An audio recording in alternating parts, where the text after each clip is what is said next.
Hello friends, welcome to my channel. I am Sheetal Saraswat and आज हम बात करने वाले हैं नेक्स्ट.जेएस के बारे में। सो फ्रेंड्स, आज के नेक्स्ट.जेएस पे हमारी फर्स्ट वीडियो है। तो फर्स्टली मैं आप लोगों को एजेंडा बता देती हूँ कि आज हम इस वीडियो में क्या क्या टॉपिक कवर करने वाले हैं। सो फ्रेंड्स, नेक्स्ट.जेएस के बारे में आगे बढ़ने से पहले हमें जरूरी है कि हम जान लें व्हाट इज नेक्स्ट.जेएस, हम उसे क्यों यूज करते हैं एंड उसके लिए प्री रिक्विजिट्स क्या क्या होने चाहिए। देन हम लोग नेक्स्ट.जेएस को इंस्टॉल करेंगे, उसका फोल्डर स्ट्रक्चर चेक करेंगे कि आखिरकार जब हम नेक्स्ट.जेएस को इंस्टॉल करते हैं तो हमारे पास में कौन कौन से फोल्डर, कौन कौन सी फाइल्स हमारे पास में आती हैं। देन उसके बाद में हम लोग अपनी एक न्यू फर्स्ट ऐप क्रिएट करेंगे।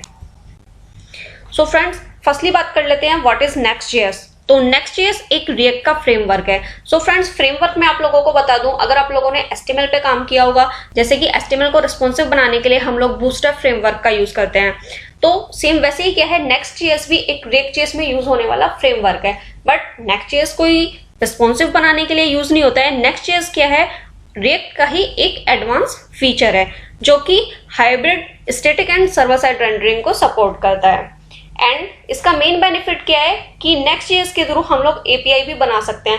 फ्रेंड्स, अगर आपने अभी तक रिएक्ट.जेएस में पढ़ा होगा तो हम लोग क्या करते हैं, किसी थर्ड पार्टी की बनी हुई एपीआई को अपने रिएक्ट.जेएस प्रोजेक्ट में यूज कर लेते हैं एंड उसका डेटा फेच करके अपने HTML में रेंडर करा लेते हैं। बट अगर मैं बात करूं नेक्स्ट.जेएस की, तो नेक्स्ट.जेएस हमें खुद से फंक्शनलिटी प्रोवाइड कराती है कि हम नेक्स्ट.जेएस में भी एपीआई क्रिएट कर सकते हैं। बट अगर हमें एपीआई क्रिएट नहीं करनी है तो रिएक्ट.जेएस की तरह ही हम नेक्स्ट.जेएस में भी थर्ड पार्टी की एपीआई को यूज कर सकते हैं। देन नेक्स्ट हमारा टॉपिक है व्हाई नेक्स्ट.जेएस। सो फ्रेंड्स, अगर हम लोग अभी तक रिएक्ट.जेएस पढ़ रहे थे या हम कोई भी फ्रंट एंड डेवलपमेंट की कोई भी अपनी टेक्नोलॉजीज, कोई भी जावास्क्रिप्ट की लाइब्रेरी यूज कर रहे थे, तो हमें नेक्स्ट.जेएस की ही जरूरत क्यों पड़ी। तो नेक्स्ट.जेएस का मेन बेनिफिट है कि नेक्स्ट.जेएस SEO फ्रेंडली है एंड इजी टू अंडरस्टैंड है। तो फ्रेंड, अब आप सोच रहे होंगे कि SEO फ्रेंडली नेक्स्ट.जेएस ही क्यों है, रिएक्ट.जेएस SEO फ्रेंडली क्यों नहीं है। तो रिएक्ट.जेएस का एक क्या डिसएडवांटेज था, क्या ड्रॉबैक था कि रिएक्ट.जेएस एक सिंगल पेज एप्लीकेशन है जिसमें कि हम सिर्फ वन पेज ही क्रिएट कर सकते हैं। सो सपोज दैट अगर रिएक्ट.जेएस में मैंने 10 कंपोनेंट्स बना लिए लाइक होम, अबाउट या कॉन्टैक्ट या किसी भी डिफरेंट नेम से, एंड उन डिफरेंट पेजेस में जाके मेरे को डिफरेंट टाइटल्स, डिफरेंट डिस्क्रिप्शंस या डिफरेंट कोई भी चीज मेरे को ऐड करनी है, तो वो चीज हम पॉसिबल नहीं कर सकते थे क्योंकि वहां पे तो एक ही पेज होता है। तो उसके लिए क्या होता है, नेक्स्ट.जेएस वेरी बेनिफिशियल है।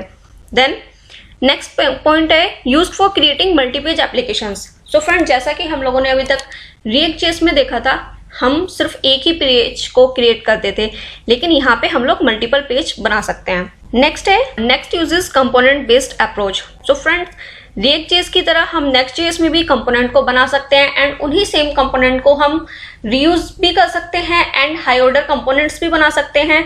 एंड कंपोनेंट्स में हम, जैसे कि रिएक्ट.जेएस में हम प्रॉप्स के थ्रू डेटा को पास करते थे, हम नेक्स्ट.जेएस में भी सेम वही काम कर सकते हैं। देन नेक्स्ट पॉइंट है हमारा कि नेक्स्ट.जेएस में हम लोग व्यू पेज सोर्स भी कर सकते हैं। सपोज लाइक दैट हम लोग रिएक्ट.जेएस में पेज सोर्स को व्यू नहीं कर सकते थे क्योंकि रिएक्ट.जेएस में हमारे पास सिर्फ एक ही पेज होता है, लेकिन यहाँ पे मल्टीपल पेजेस होते हैं। ये SEO फ्रेंडली है, इसलिए इसका पेज सोर्स भी हम लोग व्यू कर सकते हैं। एंड रिएक्ट.जेएस की तरह नेक्स्ट.जेएस में भी ब्राउजर ऑटोमेटिकली ही रीलोड हो जाता है जैसे ही हम किसी फाइल को सेव करते हैं। And these are some prerequisites for Next JS. So friends, React JS की बात करूं तो रिएक्ट.जेएस सीखने के लिए आप लोग को पहले HTML, CSS एंड जावास्क्रिप्ट आनी जरूरी थी। बट अगर हम लोगों को नेक्स्ट.जेएस पे वर्क करना है तो हमें रिएक्ट.जेएस में भी एटलीस्ट 50% नॉलेज तो जरूर होनी ही चाहिए क्योंकि नेक्स्ट.जेएस रिएक्ट.जेएस का ही एक फ्रेमवर्क है।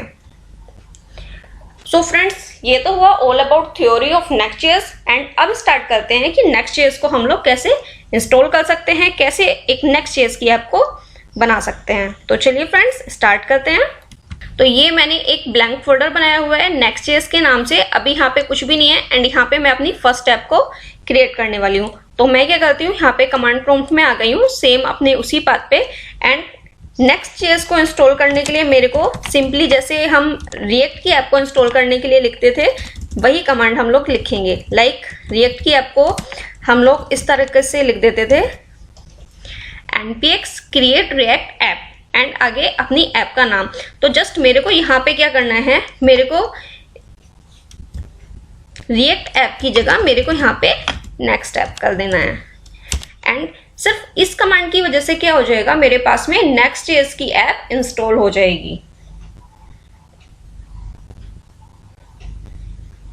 ये देखिए यहाँ पे मेरे को डिपेंडेंसीज में दिखा रहा है रिएक्ट, रिएक्ट डोम, नेक्स्ट। यहाँ पे रिएक्ट और रिएक्ट डोम इंस्टॉल क्यों होते हैं, क्योंकि Next.js भी रिएक्ट का ही एक फ्रेमवर्क है। तो जो भी हमारे पैकेजेस React.js में यूज होते थे, जो भी हम कोई भी हम एक्शन परफॉर्म कर सकते हैं React.js में, तो वही काम हम लोग Next.js में भी कर सकते हैं। बस Next.js में हम लोग कुछ एडवांस फैसिलिटी प्रोवाइड कर रहे हैं, इसलिए हमें Next.js की जरूरत पड़ी। ओके, तो अब आप देख रहे हैं मेरे पास में फर्स्ट ऐप इंस्टॉल हो चुकी है। तो फर्स्टली मैं क्या कर लेती हूँ, cd फर्स्ट ऐप, एंड इसका फोल्डर डिस्क्रिप्शन मैं आप लोगों को एक बार दिखा देती हूँ। ये मेरी फर्स्ट ऐप बन के रेडी हो गई है, जिसमें कि एक मेरा नोड मॉड्यूल आ गया है, जिसके बारे में मैंने React.js में भी बताया हुआ है आप लोगों को कि नोड मॉड्यूल क्या होता है। हमारे जो भी हमारे पैकेजेस होते हैं npm के थ्रू जिनको हम इंस्टॉल करते हैं, वो सारे पैकेजेस हमारे नोड मॉड्यूल्स के अंदर जाने वाले होते हैं। एंड जो हमारे पास कोर पैकेजेस होते हैं, जो कि हमारे रिएक्ट के साथ साथ ही इंस्टॉल हो जाते हैं, खुद से सेल्फ इंस्टॉल हो जाते हैं, तो वो हमारे सारे पैकेजेस नोड मॉड्यूल में होते हैं। देन सबसे जो हमारा मेन फोल्डर होता है वो होता है पेजेस। सो फ्रेंड्स, जैसा कि मैंने आपको बताया था कि Next.js में हम खुद की API भी बना सकते हैं, तो वो API हम लोग API फोल्डर में जाके बना सकते हैं। पेजेस के अंदर हमें API फोल्डर मिलेगा, एंड अगर हमें कोई भी API बनानी है तो हम लोग API फोल्डर में ही जाके बनाएंगे। एंड उसको यूज कहाँ पे करेंगे, हम यहाँ पे जो उसके बाहर पैरेलल में फाइल्स पड़ी हुई रहेंगी। तो अभी मेरे पास में सिर्फ इंडेक्स फाइल है, यहाँ पे index.js फाइल है। इट मीन्स अभी तक हमारे पास सिर्फ एक ही पेज है, एंड अगर हमें मल्टीपल पेजेस बनाने हैं तो हम इसी के पैरेलल में मल्टीपल पेजेस बना सकते हैं। देन नेक्स्ट फोल्डर है हमारा पब्लिक। पब्लिक में मोस्टली हम लोग क्या करते हैं, इमेजेस को स्टोर करा के रखते हैं, या हमारे पास कोई फाइल्स होती हैं, डॉक फाइल होती हैं, उसके लिए जरूरी होता है। एंड ये हमारा स्टाइल फोल्डर होता है कि हमें अपने प्रोजेक्ट में कितने टाइप की CSS फाइल यूज करनी है। तो जो ग्लोबल फाइल होती है या पेजेस के लिए फाइल होती है, उसको हम यहीं पे स्टोर करा के रखते हैं। तो अब हम चलते हैं अपने कोड की तरफ। तो अगर मैं बात करूं मेरे पेजेस में जो मेरी app.js फाइल होती है, ये हमारी मेन फाइल होती है कि जो हर पेज पे कॉल हो रही होती है। सपोज मैंने यहाँ पे इंडेक्स के साथ about.js या contact.js फाइल बना दी, या एनीथिंग, मैं कोई भी कितने भी पेजेस बनाती हूँ, तो ये मेरे को ये वाला पेज लोड जरूर होता है। तो फर्स्टली मैं क्या करती हूँ, यहाँ पे इसको रन करके दिखा देती हूँ। npm run dev के थ्रू मेरा Next.js का सर्वर स्टार्ट हो जाएगा। लाइक दैट हम लोग रिएक्ट में करते थे, npm स्टार्ट करते थे, सेम वैसे ही हम यहाँ पे कमांड यूज करेंगे npm run dev। तो इसने मेरे को URL बता दिया है, मेरे को किस URL पे जाके इसको देखना है।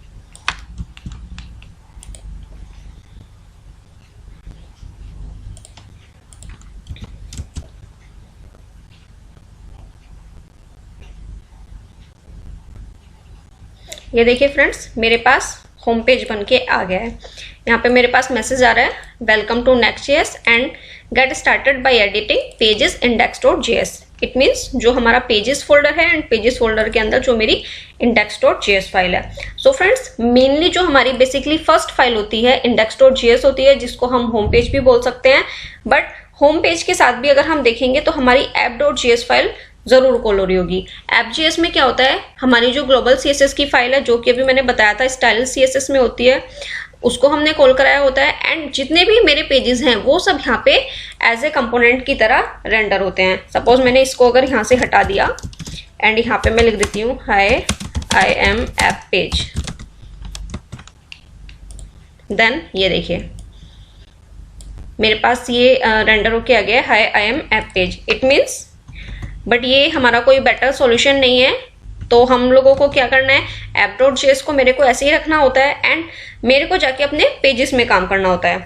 तो फ्रेंड, जैसा कि मैंने बताया था कि ये SEO फ्रेंडली है, तो इन्होंने मेरे को हैश टैग एक अलग से बना के दे दिया है कि मेरे को टाइटल क्या रखना है, डिस्क्रिप्शन रखना है, आइकन में क्या मेरे को सेट करना है, एंड उसके बाद में इसने मेरे को एक मेन फोल्डर दे दिया है। तो मैं क्या करती हूँ, इसको जस्ट आपको एडिट करके दिखा देती हूँ।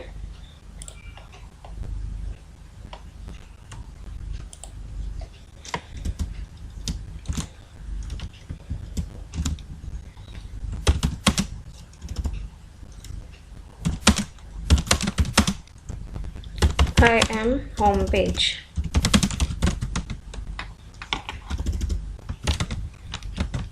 एंड जाके मैंने चेक किया तो देखिए फ्रेंड्स, मेरे को रिफ्रेश करने की भी ज़रूरत नहीं थी, ये भी ऑटोमेटिकली ही रिफ्रेश हो गया जैसे कि रिएक्ट में होता था, एंड ये मेरा होम पेज बन के रेडी हो गया है। तो फ्रेंड्स, ये हुआ ऑल अबाउट नेक्स्ट.जेएस इंट्रोडक्शन। नेक्स्ट.जेएस के लिए हमें क्या क्या प्री रिक्विजिट्स चाहिए, क्यों हम नेक्स्ट.जेएस का यूज़ करते हैं, हम उसे कैसे इंस्टॉल कर सकते हैं, उसका फोल्डर स्ट्रक्चर क्या है, एंड ये हमारी फर्स्ट स्टेप बन के रेडी हो गई है। सो फ्रेंड्स, अगर आपको नेक्स्ट.जेएस के इंट्रोडक्शन में आप लोग को कोई भी क्वेरी है, आप लोग को कोई भी कंफ्यूजन है, तो please friends let me know, I will reply. तो चलिए फ्रेंड्स, फिर मिलते हैं, फिर कुछ नया सीखते हैं, फिर थोड़ा और आगे बढ़ते हैं नेक्स्ट.जेएस में, जानते हैं कि आगे हम नेक्स्ट.जेएस में क्या क्या नेक्स्ट.जेएस के एडवांटेज हैं, क्या क्या उसके बेनिफिट्स हैं, क्यों हम नेक्स्ट.जेएस का यूज करते हैं, एंड किस किस तरह की ऐप हम नेक्स्ट.जेएस के थ्रू बना सकते हैं। Okay friends, thank you.